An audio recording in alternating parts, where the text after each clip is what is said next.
kitab, fərqli nəşriyyatlar, yeni nəşrlər, məşhur yazıçılarla görüşlər, bu rəngarəng görüntülər 4-cü Uşaq kitab sərgisindəndir.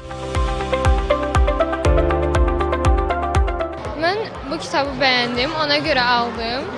Həyat davam edir. Bu cür sərgilərin keçirilməsi xoşunuza gəlir?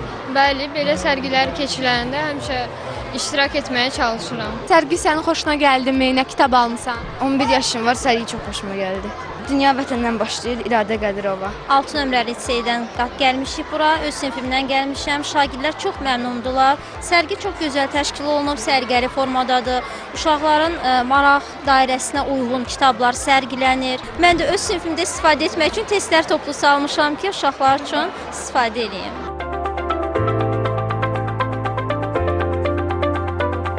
4-cü Uşaq Kitab Festivalında yerli müəlliflərin Uzaq Planetin Sirli, Yaşıl Gözlü Qız kimi kitabları ilə yanaşı, eyni zamanda xarici ədəbiyyat nümunələri də Ayaz Səyahət, Şahzadə və Dilənçi kimi kitablar da satışa çıxarılıb. Qiymətlərə gəldikdə isə uşaqlara görə çox uyğundur. 6, 7, 8 manat arasında qiymətlər dəyişir. Mövzu və janr baxımından da kitab festivalı zəngindir. Belə ki, burada uşaqlarla yanaşı böyüklərin də oxuya biləcəyi kitablar var. Çox iki kitabımız futbolla, idmanla maraqlananlar üçün Ronaldo, Messi, ulduzların kitablarıdır. Digərlər Türkiyə yazarlarından uşaq ədəbiyyatıdır ki, onların tərcüməsini eləmişik. Fantastik macəra kitabları daha çox diqqətlərini çəkir uşaqlar. Əslində uşaqlar daha çox macəra janrında kitab axtarır, amma təmsillərimizdə, romanlarda uşaqların maraq dairəsinə uyğundur.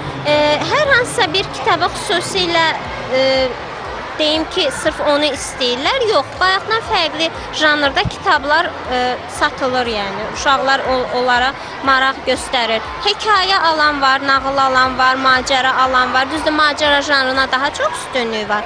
Festivalda həm də balaca oxucular üçün əyləncəli oyunlar, tamaşalar, nağıl saatları və interaktiv oyunlar təşkil olunur.